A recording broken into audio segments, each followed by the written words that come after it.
Namaskar. Welcome to this webinar. This is our second class from the meditation course.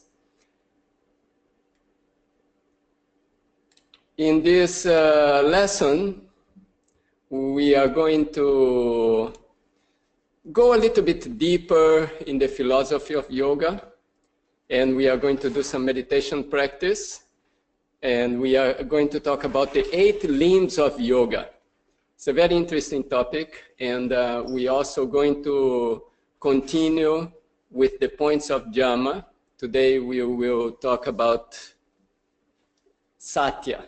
Satya is the benevolent use of words. And we'll have time for questions and answers.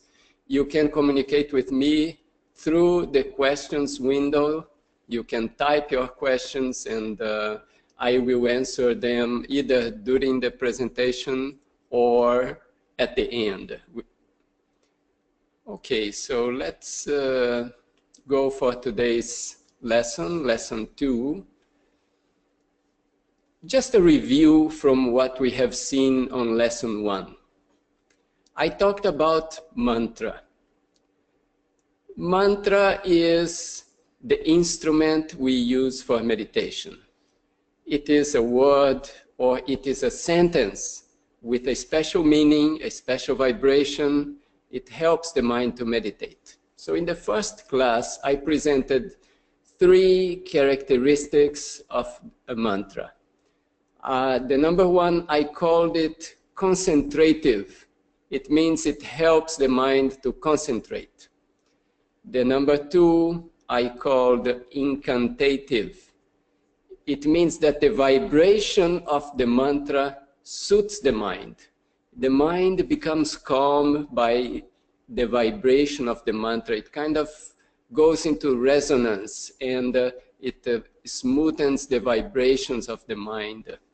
And number 3, ideative. The mantra has a meaning, and that meaning expands the mind. That meaning brings the mind to a state of tranquility.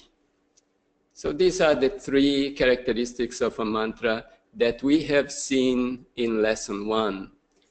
If any of you did not attend lesson 1 or didn't watch the video, still when we finish here, take a look at lesson 1. It's a very basic for understanding the course.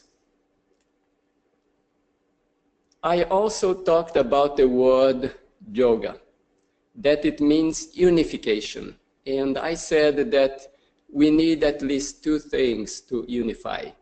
And one is I, because I'm the one practicing meditation. So I'm practicing yoga. Why? I am practicing, so I'm one of the parts. And the other one is, I want something great. I don't want something limited. So I want the infinite. And the infinite, I called cosmic consciousness. So individual consciousness is I, like a drop of water. And the infinite consciousness, the cosmic consciousness, like a big ocean. So that unification of the drop with the ocean, that is yoga, of the individual consciousness with the cosmic consciousness. So that's what we saw during the first class. We also did meditation together with the universal mantra.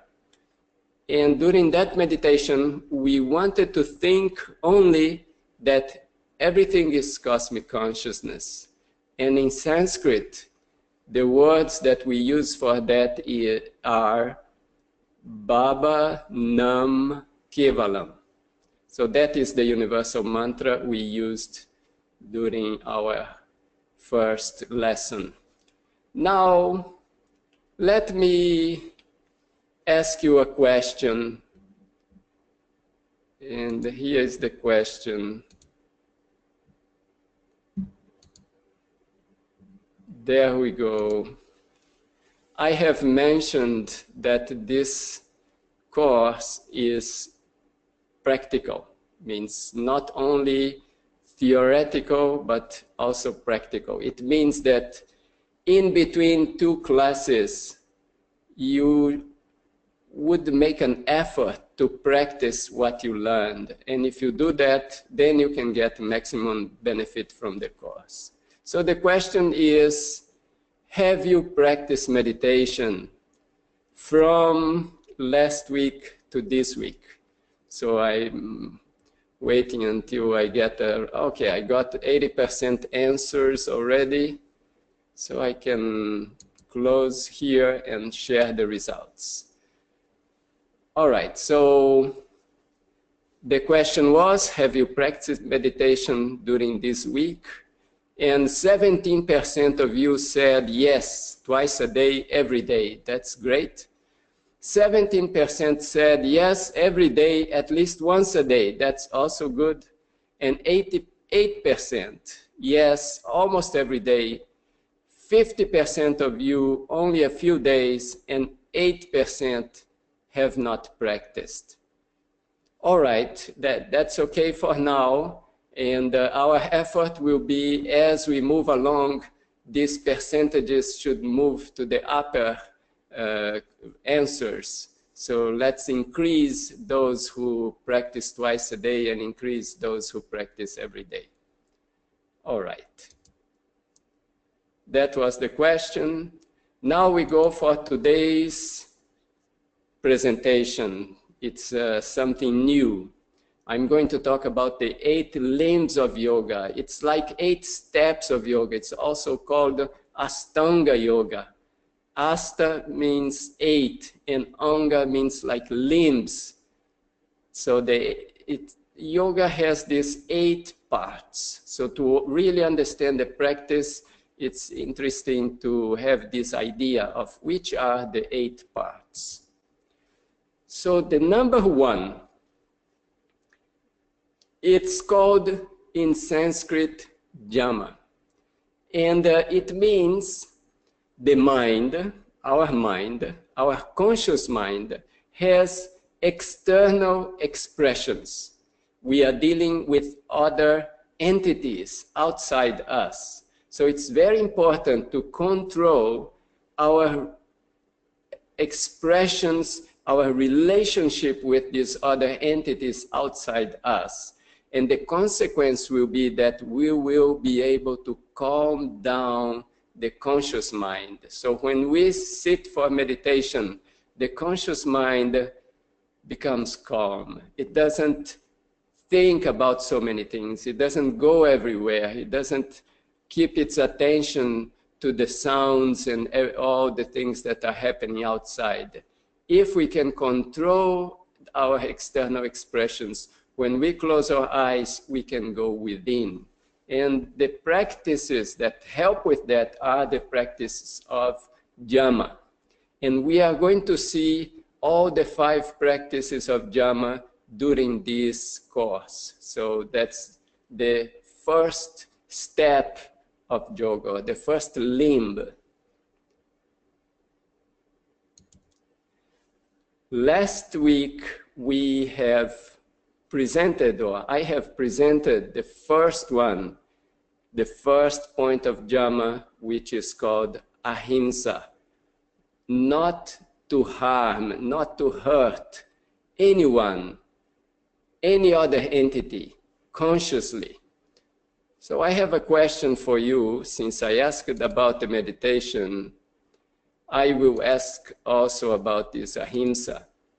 So have you made an effort to practice ahimsa, or non-harming, consciously during this week? That's the question. So I wait a little bit for answers. We are 40%. Wait a few more people to answer. Okay, we are almost 70, 80. Okay, 80%. That should be enough. Okay, so the question was if you have made an effort to practice ahimsa this week, And 13% of you said yes, always. That's really great. 60% said yes, I remembered about it sometimes. That's also very good. And 13%, I have not yet understood how to practice ahimsa. And 13%, no, I forgot completely. All right, let me close these results. Let's comment on it. How to practice it? I think the first step is to become conscious of it. And the second is to become conscious of the opportunities we have to practice it. It means anytime we are interacting with another entity, that's a time that we can practice ahimsa. But plus ahimsa could be active, means something you do. It's also related to something you don't do. Sometimes what you don't do causes harm to people. So we have to be conscious of that also. And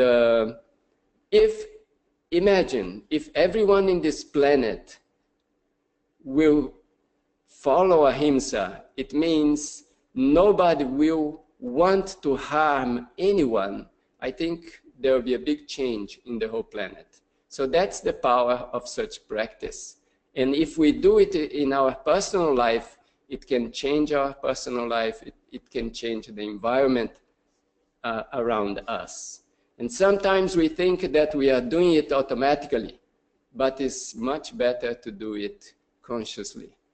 So that's about ahimsa. This is also one of the practice of dhyama, which is the first limb, the first step of yoga.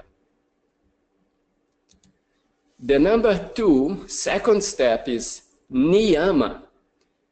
Niyama has to do with internal expressions of our mind. What we think within, for example. Anyway, we are going to cover all these, the 5 points of niyama during the course. So I will leave it for later. I just emphasize that there are 5 points of dhyama, which is about the external, our external expression, our relationship with some entity outside us. And there are 5 practices of niyama. It means our relationship with ourselves, what goes on within us, and that is niyama. Okay, so that was the first limb and the second limb. Both we are going to cover during this free meditation course. So these 10 practices we will be covering here. Next, number 3, we have a physical body. We need to maintain this body fit so that we can meditate. The body will get old, but as long as we can continue meditating, it's good. So this asana, these exercises of yoga will keep the body flexible, strong, so that we can meditate. So this is a very important part of yoga, but it's just an auxiliary practice that helps the meditation. Usually, nowadays, when we hear the word yoga, people immediately think about these yogic exercises, these yogic postures. But the main point of yoga is the unification of the individual consciousness with the cosmic consciousness. And that is done with the mind. That is done with the meditation. So the meditation is the central point, and all the other practices are auxiliary practices. So that was number 3, asana. And well, let me find out how many of you are acquainted with the asanas and how many practice the asanas. So I ask you another question. If you, or do you practice asana, yogic postures in your daily life? So I'll wait a few moments until I get enough answers. We are around 70%. Just I will wait a few moments more. Please give your reply. Okay, that's great. We over 80%. Okay, I close it and let's share the results. Do you practice asana, yogic postures in your daily life? 12% of you said yes, every day. Very nice. 35% yes, more than twice a week. 12% yes, once or twice a week. 29% I would like to learn how to practice, okay, and 12% no. All right. Okay, let me close this one. All right. The practice of teaching the asana is not within the scope of our meditation course, but maybe a future course, or maybe you can approach locally some yoga studio, or if you want some contact in your area, I might have, so that you can also practice asana. That will be outside from our course. Our course, we are covering point 1 and point 2, and the other points will come later on. But I wanted to give you a general idea so you have an overview of the whole practice. Now, point number 4 is breathing, controlling the breathing. And if we can control it, it will increase the mental concentration. And that means if we can breathe slowly, keeping calm, mind also gets more tranquil, more concentrated. So there are techniques, there are practices called pranayama. And these pranayama help to attain more concentration. Now, these are very important, powerful, delicate practices. So it's very important that we learn them from a very qualified teacher. And it's also important that we are working on point number 1, jama, point number 2, niyama. So our mind is a little bit under control so that we can concentrate it. Because if mind is going in different directions and we concentrate going into that direction, maybe it will become more difficult to meditate by doing the pranayama. So it's very important that we work very well on point number 1 and 2, and then we go into a pranayama.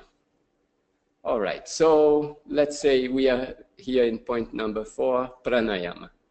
Let's continue. Let's see what's the 5th limb. The 5th limb in Sanskrit is called pratyahara. Okay, let's see this English. It's to withdraw the mind, to practice introversion, bringing the mind within, not letting the mind run behind all the external objects. A little bit control, going within and finding the peace inside. That's the pratyahara. That's the 5th step. And the next one is called in Sanskrit dharana, or concentration. These are practices that increase concentration. And that is this limb, the 6th limb of yoga. Number 7 is the real meditation. It's called dhyan. Dhyan is when you can direct your mind, make it flow towards the goal. And what's the goal? Is that cosmic consciousness. Today I'm talking these words, cosmic consciousness is really abstract. But with practice, it becomes a little bit more concrete. So for now, let's just understand that it's abstract and let's carry on with it in a theoretical way. But as we practice meditation, this will become something more tangible. And the last limb is called samadhi, or unification, or people will say enlightenment, realization, is to become one with the goal. Is that unification? That's the final limb. So there are 8. So let's kind of review them here.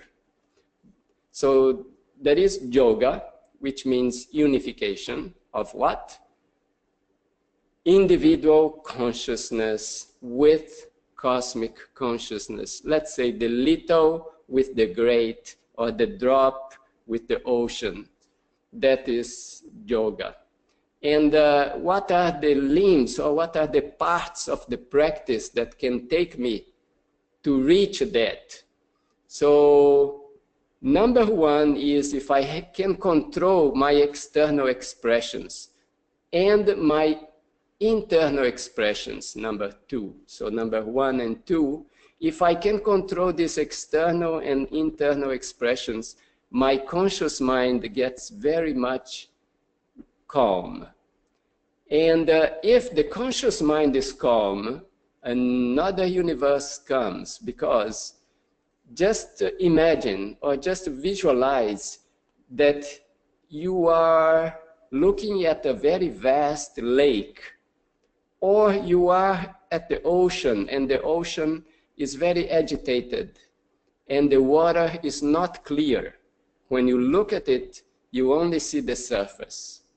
But if that ocean is very calm, and the water is crystal clear, when you look down, you may see colorful corals and fish and plants and a whole universe that you couldn't see before.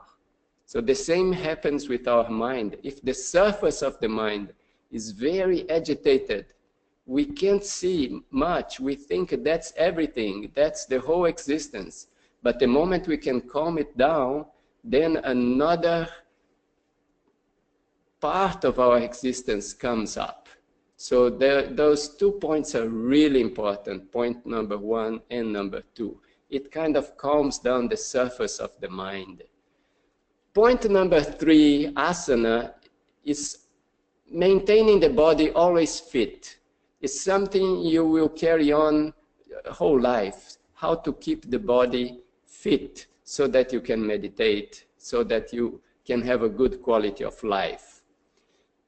Point number 4, you get a little bit control over your breathing system, and therefore your mind gets more concentrated. So that's pranayama. Point number 5, you are able to withdraw the mind from the limited external world into the inner world. And the next one, point number 6, you are able to concentrate the mind, because if the mind is scattered, it cannot penetrate. But the moment it becomes concentrate, then it can penetrate. So you concentrate the mind, and next you make it flow. That's number 7. Make it flow towards the goal. And number 8, become one with the goal. So this is an overview of these 8 steps of yoga, also called Ashtanga Yoga, the 8 limbs of yoga. And here are the names in Sanskrit. If you are studying classical books of yoga, you will find this Sanskrit name. So the first one, Yama, second one, Niyama. So these Yama, Niyama are the basics. That's the base to build our meditation. And then the asana, the postures, the pranayama, the breathing, the pratyahara, withdraw the mind, dharana, concentrate, dhyan, flow, samadhi, realize enlightenment.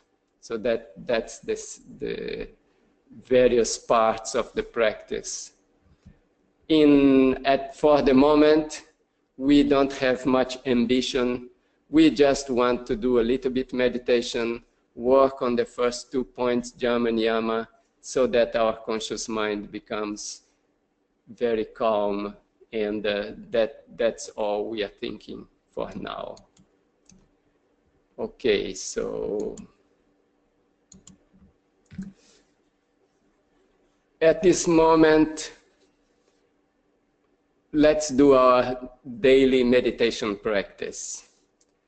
During the course, I always keep some time for the practice. I explained the practice last time. We are going to do with the mantra Baba Nam Kevalam.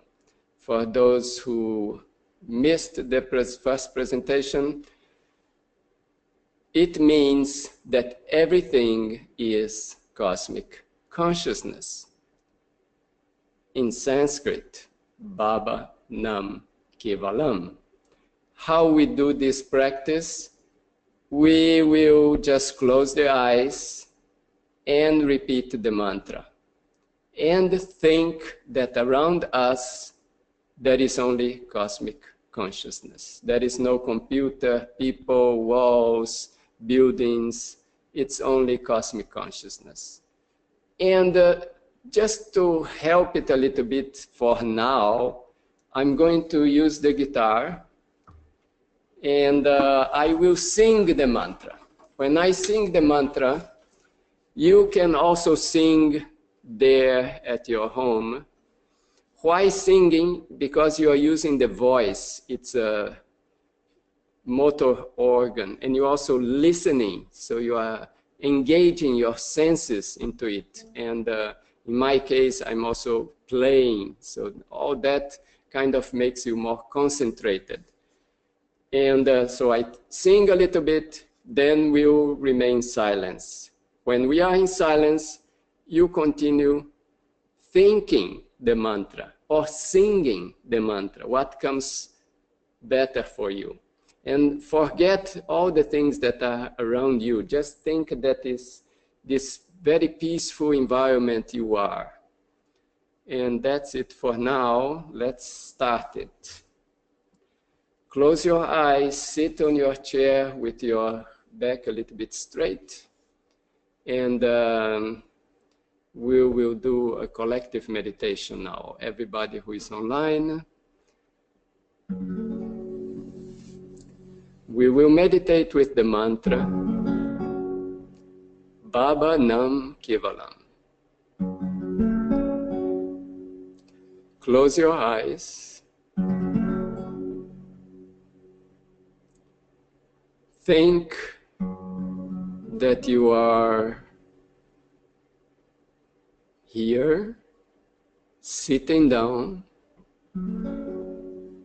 Around you is the room where you are. This room is inside a building. This building is in a city or in a town, which is in one country, which is on our planet, which is in this universe, which is very peaceful.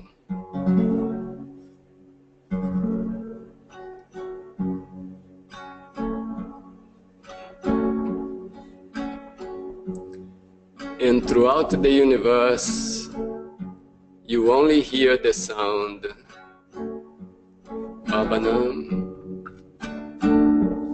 Kevalam, Baba Nam Kevalam,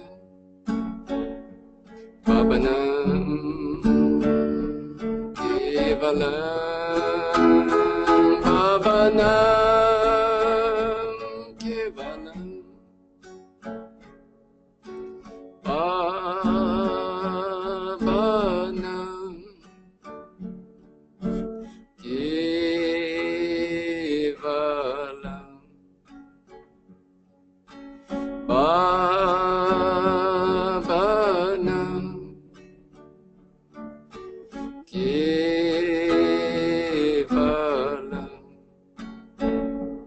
Bhavanam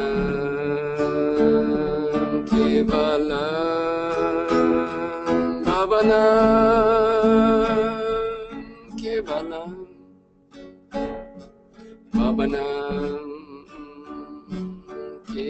Kevalam Bhavanam Kevalam Bhavanam Kevalam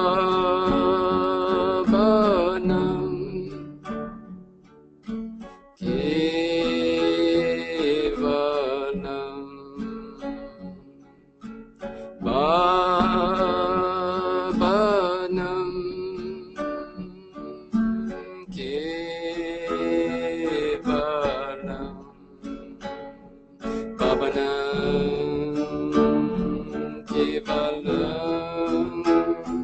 Bhavanam Kevalam Bhavanam Kevalam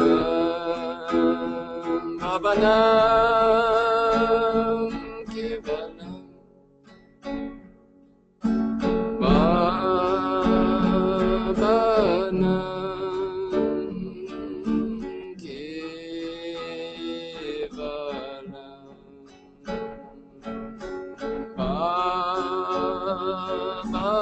Bhavanam Kevalam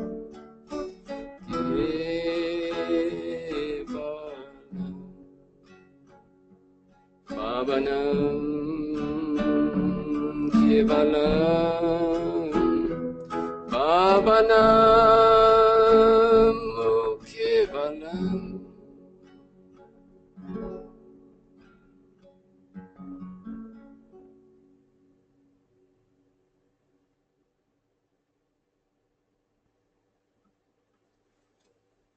Continue in silence, repeating the mantra in your mind.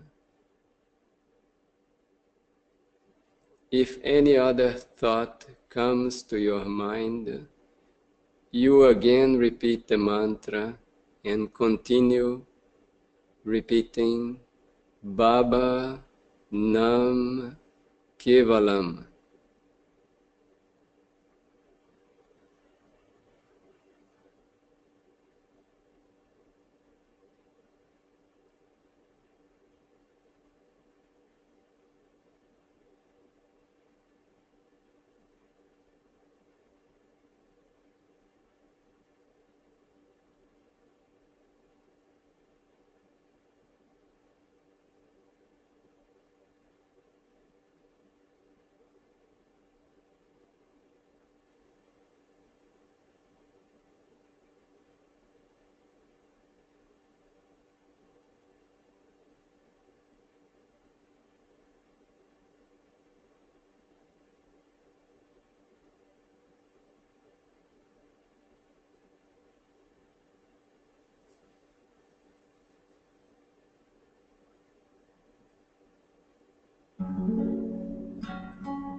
Bhavanam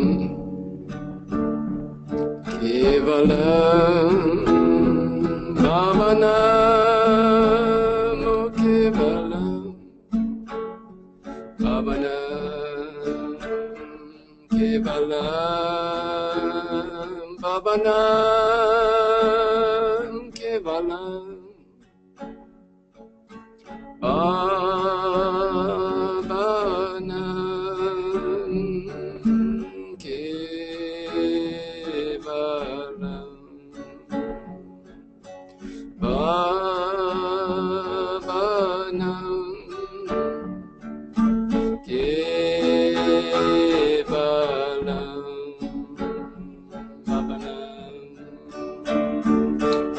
Kevalam, Bhavanam, oh Kevalam, Bhavanam, Kevalam, Bhavanam, Kevalam,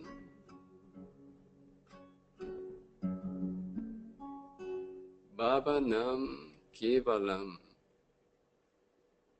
We continue meditating.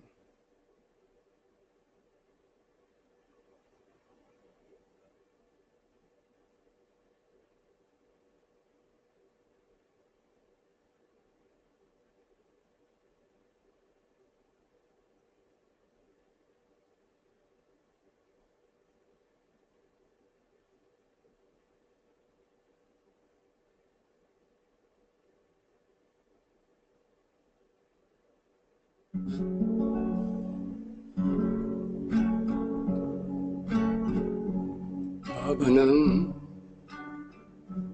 Kevalam, Bhavanam, oh Kevalam, Bhavanam, Kevalam, Bhavanam, oh Kevalam, Bhavanam.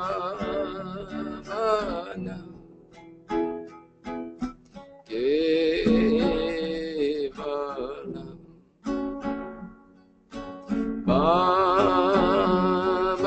Bhavanam, Kevalam, Bhavanam, Kevalam, Bhavanam, Kevalam.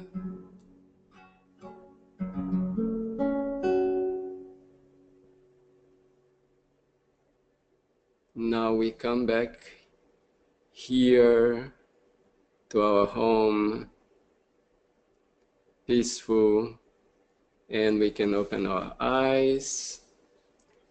And that was our meditation practice for today. And at this point, I will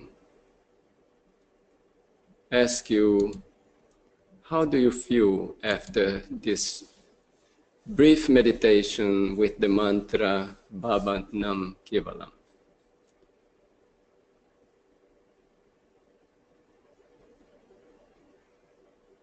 Okay, I will wait until we get more replies.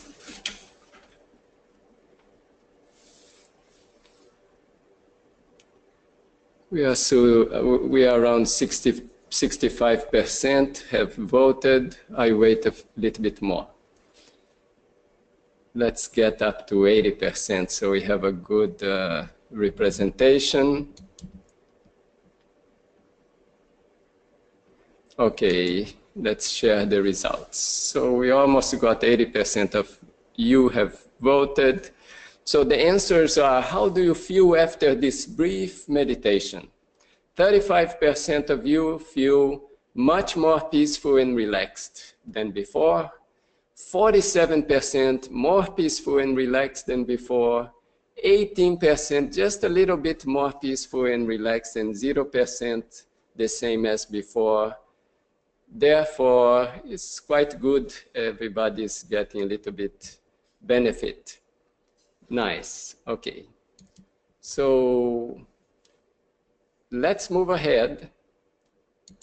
We are going to continue talking about jhana, which is that first limb of yoga, which are practices to calm down the conscious mind. It regulates our external expressions, our connection with other people.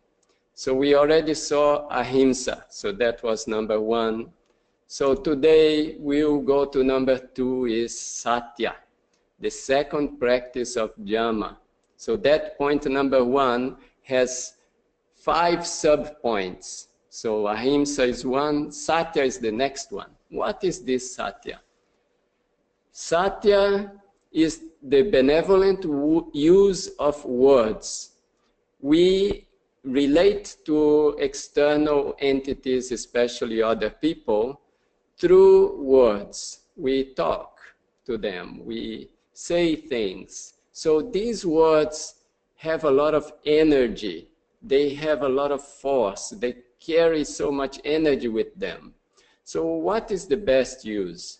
I could say that one should speak always the truth, but the truth is not enough, because sometimes the truth can cause harm, can hurt somebody in a bad way. So we don't want that. So we want the truth, yes, we do want the truth, but we want to add something to it. We want to add welfare, of benevolence. So the words that we use must bring the welfare to the other people, must bring benevolence with it. So it is truth plus benevolence equal Satya. So Satya, it's a very difficult art, but through practice we can improve it. We can get better and better on it, with it. So Satya is the benevolent use of words with truth and welfare. So that is the point, Satya, how I use my words to relate with other people. How to practice Satya? I have to do it consciously. So every time I interact with somebody and I'm going to speak something, I should take ideation. I should think within myself that now it's an opportunity for me to practice Satya.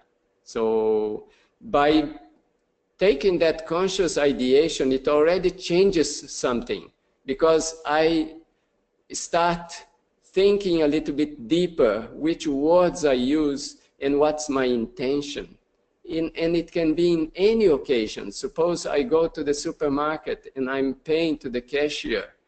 I can already think that my words should be sweet and bring some positivity to this person.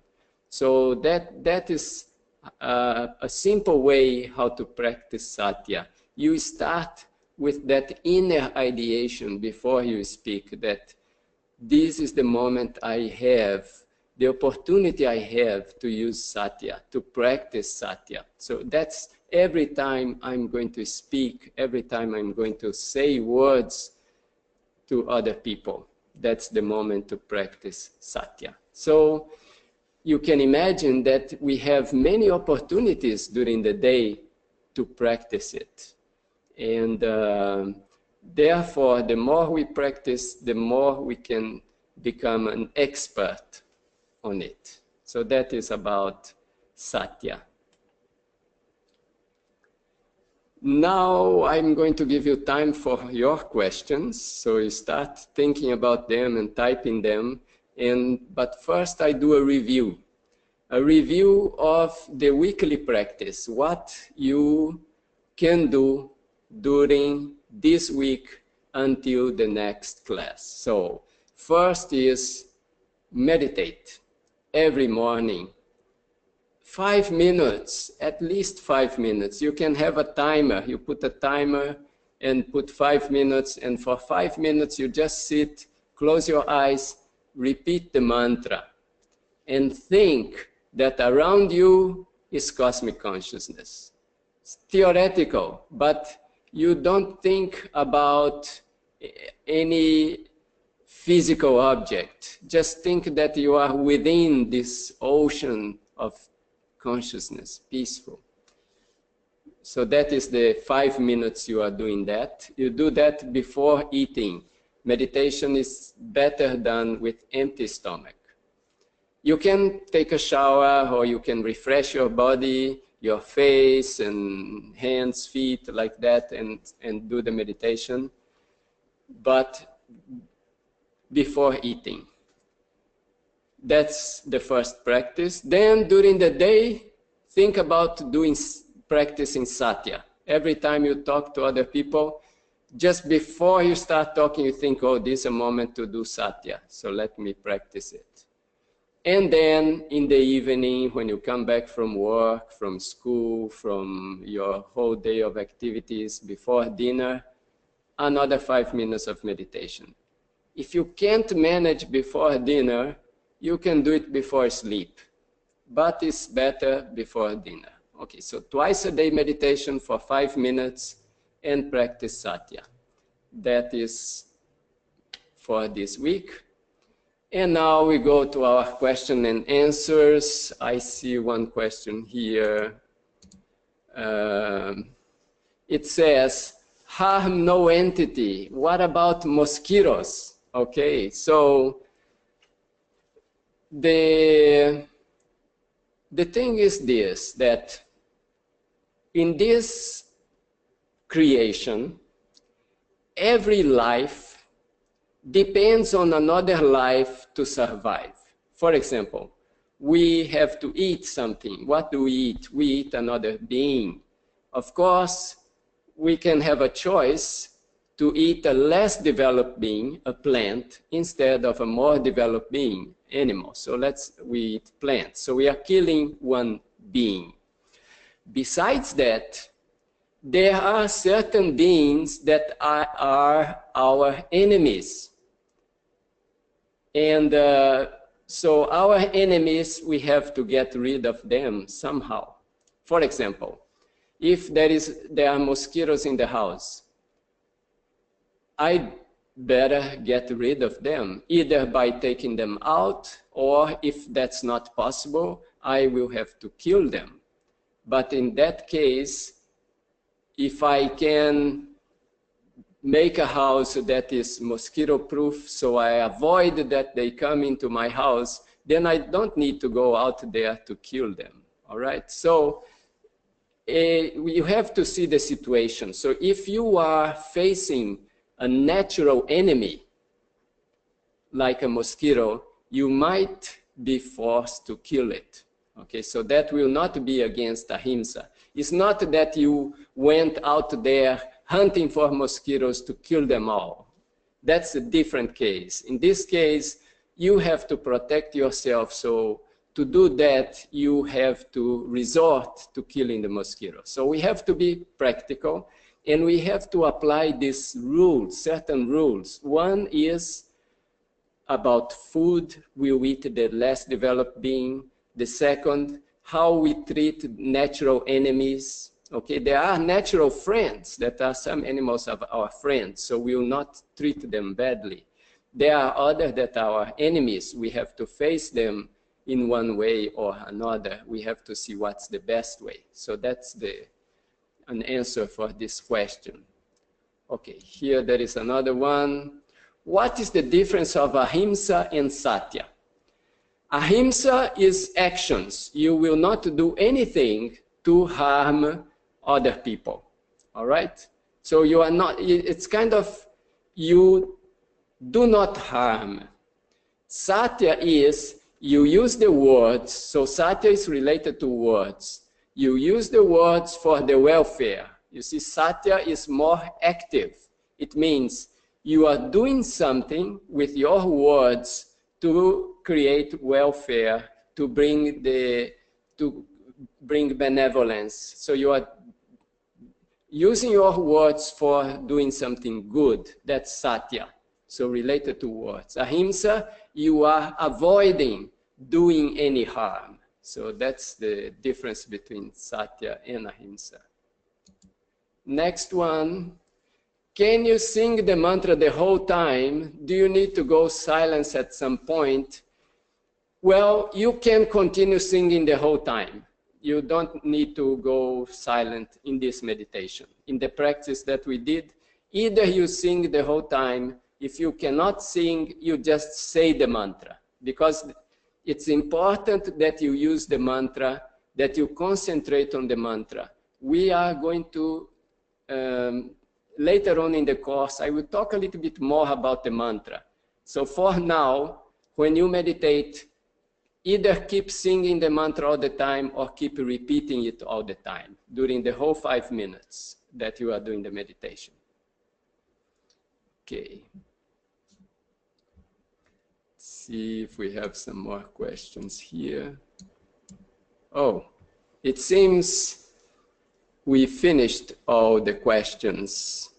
If you still have a question, you have a moment to type it, you can go ahead. Otherwise, we are coming to the end of today's presentation. So this was the second class of the course. I again request you to practice whatever you learn, whatever way you can, practice it. Even a little bit, but practice it. Because practicing will bring the results. You know, you may not understand now what will be the result, but when you start practicing, you start understanding it. It is something like if I tell you how the taste of chocolate is. So I can give a nice lecture about what's the taste of chocolate, but you only understand if you taste it. So even if you taste a little bit, you start understanding it. So in the same way, the meditation, you do it for 5 minutes. It does not matter what will happen. If 5 minutes will be very difficult for you, you start thinking about so many other things, doesn't matter. Still, you do those 5 minutes. You don't be discouraged. It can be very nice, you feel very peaceful, or it can be the opposite. You're feeling very difficulty, so many thoughts. That's also good. So just practice it. 5 minutes morning, 5 minutes evening or night. So twice a day. And the point of ahimsa and the point of satya, when you are speaking to somebody, think about satya, and in your relations with everyone, every other creature, animals, plants, think of ahimsa. Okay, so it seems that I got some more questions here.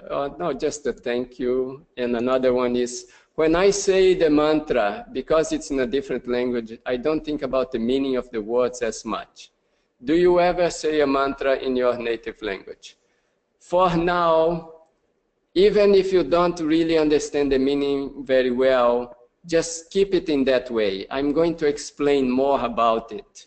But there is something that the mantra is in Sanskrit. There is some reason for that. We are going to touch it a little bit ahead in the course. For now, kind of do it. Just make the effort to do it, and let's see how it works. And the other one, can I simply close my mind and sit and meditate? Well, you can just sit there and meditate, but the mantra, I'm not going very deep into the science of mantra yet, but it has some importance. So for this particular course, I would request you make an effort and do the mantra for those 5 minutes. If after the 5 minutes you want to just sit there in silence, that's fine. But at least the 5 minutes you use the mantra, because then we will see a little bit ahead the science of it, and by that time you will also have some experience with it, so it will become something more concrete. Okay, so a final one. I always feel tension when I breathe. Is there anything I can do to help this? Just breathe normally. Don't think about the breathing now. Think about the mantra. If in the beginning the breathing is a little bit difficulty, you continue practicing every day twice, you will see that it will you will start relaxing and not thinking so much about it. That's the advice for now. Okay, great. Thank you very much, and you will get the recording. And remember that the recording is coming from this email, webinars@pathofbliss.com. So if you can add this email to your address list in Gmail, Yahoo, and Hotmail, because sometimes when I send the links, they send it to the spam. So if you have it in your address list, it goes to the inbox, you get it. Great. So here is to keep contact with us, our webpage, pathofbliss.com. Facebook, we have a page, is POB Meditation, and my website is dadas.info. And in my YouTube channel, I post all the videos, so you can take a look. Thank you very much. Namaskar. See you in a week.